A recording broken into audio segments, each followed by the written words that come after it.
நேற்று காலையில் 2 பசங்களும் ஸ்கூலுக்கு போனாங்க. நல்லபடியாக தான் கிளம்பி போனாங்க. போன ஒரு 5 நிமிஷத்தில் பெரிய பையன் மட்டும் வீட்டுக்கு வந்தான். மம்மியும் ஒரு தப்பு நடந்துருச்சு அப்படின்னு சொன்னான். ஐயோ, தம்பிக்கு ஏதாவது ஆயிடுச்சா, என்ன பிரச்சனை அப்படின்னு கேட்டேன்.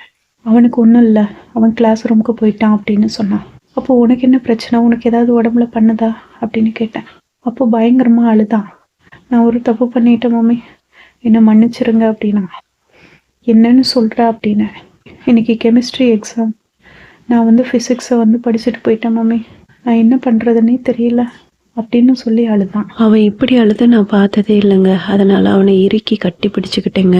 அவனோட ஹார்ட் அவ்வளோ ஸ்பீடாக துடிக்குதுங்க, படப்பட படப்படன்னு. நீ நார்மலாக அழாத, எமோஷ்னல் ஆகாத அப்படின்னு நான் சொல்லிக்கிட்டே இருந்தேன்ல, அப்படியே அந்த ஸ்பீடு ஆட்டோமேட்டிக்காக நார்மல் ஆச்சுங்க. அம்மா என்ன சொல்லுவாங்களோ அப்படின்னு நினச்சி ரொம்ப டென்ஷன் ஆயிருந்தான். அவன் சொன்னான், நான் இன்னைக்கு எக்ஸாம் அட்டன் பண்ணலை மம்மி, நான் ஃபெயில் ஆகிட்டா என்ன பண்ணுவேன் அப்படின்னா. நீ 10 மார்க் எடுத்தால் கூட பரவாயில்ல, நீ போய் அட்டன் பண்ணிட்டு வா. நீ இதுக்கு முன்னால் படிச்சே இல்லை, அது எந்த அளவுக்கு உனக்கு ஞாபகத்தில் இருக்குன்னு ஒரு தடவை நீயே உனக்கு செக் பண்ணி பார்த்துக்கோ. நீ இதுவே ஃபைனல் எக்ஸாமாக இருந்திருந்தா தான் நம்ம டென்ஷனாக இருக்கணும்.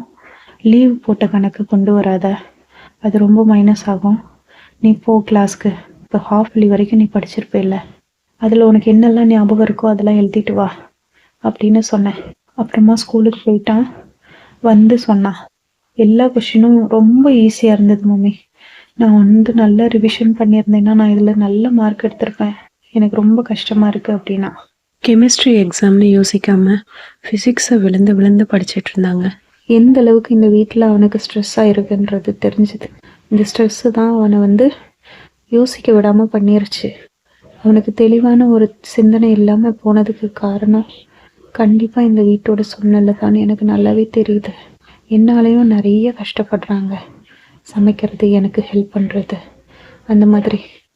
இனிமேல் அவனுக்கு அதிகமான பாரத்தை கொடுக்கக்கூடாதுன்னு நான் முடிவு பண்ணிட்டேன். என்னோடய வேலைகளை நான் முடிஞ்ச வரைக்கும் நான் ரிஸ்க் எடுத்து செய்யறதுக்கு ஆரம்பிக்கணும், அதுதான் அவனுக்கு நல்லது. அது இல்லாமல் நான் இப்போ செக்கப் போகணும், இப்போ என்னால் போக முடியாது. பையனுக்கு எக்ஸாம் முடிகிற வரைக்கும் நான் போகலை. அடுத்த வாரம் பார்த்துக்கலாம், எக்ஸாம் முடிஞ்சதுக்கப்புறம் போய்க்கலான் இருக்கேன். அப்போ கொஞ்சம் அவன் ரிலாக்ஸாக இருப்பான். நம்ம பையனுக்கு இப்படி ஒரு கன்ஃபியூஷன் ஆகிறதுக்கு மெயின் காரணமே நம்ம தான் அப்படின்ற மாதிரி எனக்கு ஒரு கஷ்டமாக இருந்தது. நானும் இதை புரிஞ்சுக்கிறதுனால தான் இனிமேல் இந்த தப்பு நடக்கக்கூடாதுன்னு நினப்பேன். நான் ஒரு 1 வீக்கில் எப்படியாவது ஹாலுக்கு போகிறதோ எழுந்து உட்கார்றது இந்த மாதிரியான ப்ராக்டிஸ் எல்லாம் நான் பண்ணிடுவேன். அப்படி பண்ணிட்டேன்னா எனக்கு சமைக்கிறதும் கொஞ்சம் ஈஸியாயிரும். நான் எப்படியாவது ஒரு இடத்துல அடுப்பை வச்சு நான் அப்படியே சமைக்கலாம், அந்த மாதிரியான பிளான்லாம் நான் வச்சுருக்கேன். அது இல்லாமல் வேலை விஷயம் என்னாச்சுன்னு நிறைய பேர் கேட்டிருந்தீங்க. வேலை விஷயத்தை பற்றி சொல்லிடுறேன். நான் வேலை செய்கிற இடத்துக்கு இன்ஃபார்ம் பண்ணேன், இந்த மாதிரி ஆக்சிடெண்ட் ஆயிடுச்சு அப்படின்னு. அங்கே ஹாஸ்பிட்டலில் இருந்தப்போ என்ன சொன்னாங்கன்னா, உடம்பை பார்த்துக்கோங்கம்மா, இப்போதைக்கு நீங்கள் டென்ஷன் ஆகாமல் ரிலாக்ஸாக இருங்க அப்படின்னு சொன்னாங்க. எனக்கு சம்பளம் கொடுக்கணும்ல, அந்த 23 நாளைக்கு எனக்கு சேலரி எதிர்பார்த்தேன். ஏன்னா எனக்கு நிறைய செலவு மட்டும்தான் இருந்தது, எப்படி சமாளிக்கிறதுனே தெரியாத நிலமை. அப்போ அந்த சம்பளமும் எனக்கு ரிஜெக்ட் ஆகிடக்கூடாது அப்படின்னு எதிர்பார்த்து நான் கேட்டேன், சார் எனக்கு சேலரி மட்டும் கொஞ்சம் மறந்துடாமல் ஒரு 1ஆம் தேதி 2ஆம் தேதி எல்லாம் போட்டுருங்க சார், அவசியம் தேவைப்படுது அப்படின்னு சொன்னேன். கண்டிப்பாக போடுறோம்மா அப்படின்னு சொன்னாங்க. அதே மாதிரி சேலரியும் போட்டு விட்டாங்க. நான் வீட்டுக்கு வந்ததுக்கப்புறம் மறுபடியும் நான் பேசுனேங்க. நான் என்னோடய ரிப்போர்ட்ஸையும் அவங்களுக்கு அனுப்பி வச்சுருந்தேன்னா, அதெல்லாம் பார்த்தவங்க என்ன நினச்சாங்கன்னு எனக்கு தெரியல. சார், நான் இப்போ வீட்டுக்கு வந்துட்டேன், நான் என் ஒர்க்கை ஸ்டார்ட் பண்ணலான்னு நினைக்கிறேன், நான் கரெக்டாக பண்ணிடுவேன், நான் ஸ்டார்ட் பண்ணிடவா சார் அப்படின்னு கேட்டேன். அதுக்கு அவங்க சொன்னாங்க, நீங்கள் இப்போதைக்கு உங்கள் உடம்பை பாருங்கம்மா, நீங்கள் ஃபஸ்ட்டு குணமாகுங்க, அதுக்கப்புறம் வேலையை பற்றி யோசிக்கலாம், சரியா அப்படின்னு சொன்னாங்க. இதுக்கு என்ன அர்த்தம்னா, நான் இப்போதைக்கு நான் வேலைக்கு வேண்டான்னு சொல்கிறாங்களா, இல்லை அடுத்த மாதம் எடுத்துப்பேன்னு சொல்ல வராங்களா என்னன்றது எனக்கு புரியலைங்க.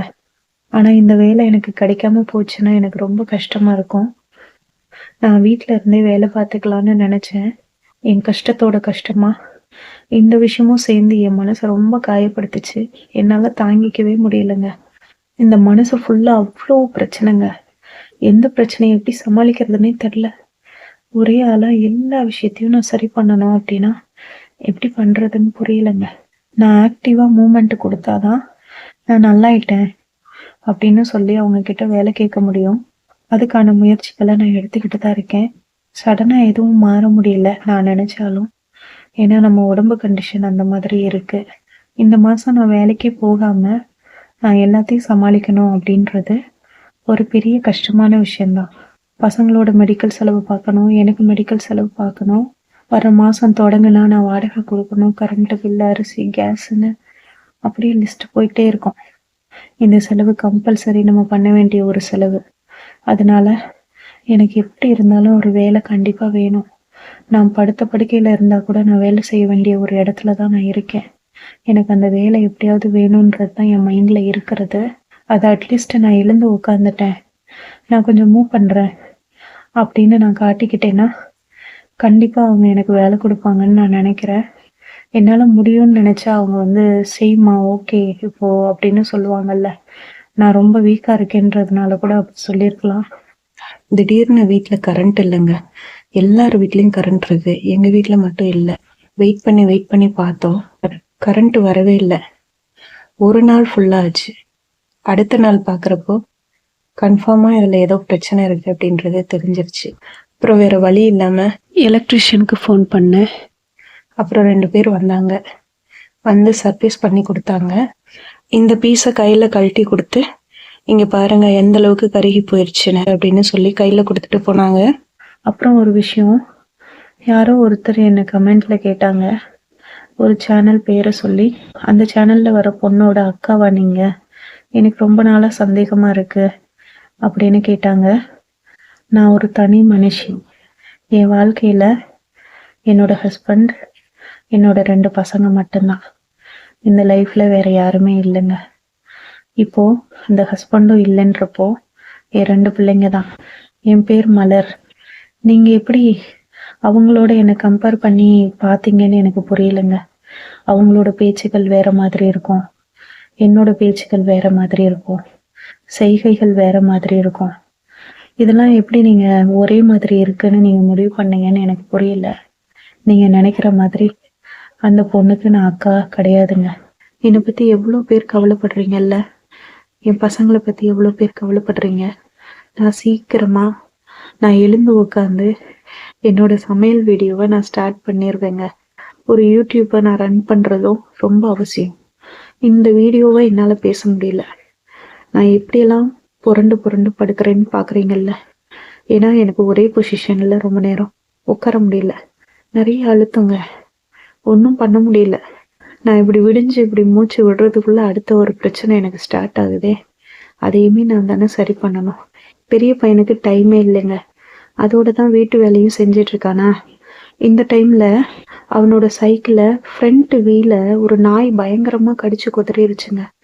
அந்த வீலை சரி பண்ணுறதுக்கு நாய்க்கு பால் ஊற்றி வளர்க்குறவங்கள்ட்ட நம்ம கேட்க முடியாதுல்ல, நம்ம தானே அதை சரி பண்ணி ஆகணும். இப்போ இதுவுமே எனக்கு ஒரு பாரம் தானே. இதனால பையனை ரொம்ப தூரம் நான் நடந்து நீ கடைக்கு போயிட்டு வா அப்படின்னு அனுப்பலை. ஏன்னா அவனுக்கு டைம் இல்லை, கடைக்கு போயிட்டு வர ரொம்ப லேட் ஆகும் அப்படின்றதுக்காக ஹோம் டெலிவரி ஏதாவது பண்ண முடியுமா அப்படின்றதுக்கு ட்ரை பண்ணேன். லாஸ்ட்டாக நான் ஜிபே பண்ண ஒரு மளிகை கடையில் ஹோம் டெலிவரி பண்ண சொல்லியிருந்தேன்.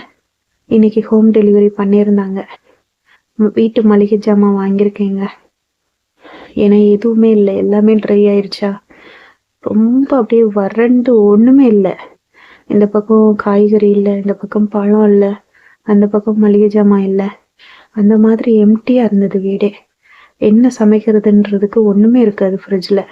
அதனால தான் நான் வந்து வாங்கியே ஆகணும் அப்படின்றதுனால இம்பார்ட்டன்ஸ் எல்லாம் எழுதி ஃபோட்டோ எடுத்து அனுப்பிவிட்டேன். அழகாக வீட்டில் வந்து கொடுத்துட்டாங்க. இந்த வீடியோ பிடிச்சிருந்ததுன்னா மறக்காமல் லைக் பண்ணிக்கோங்க. நாளைக்கு இன்னொரு வீடியோவில் நான் உங்களை பார்க்குறேன். நன்றி, வணக்கம்.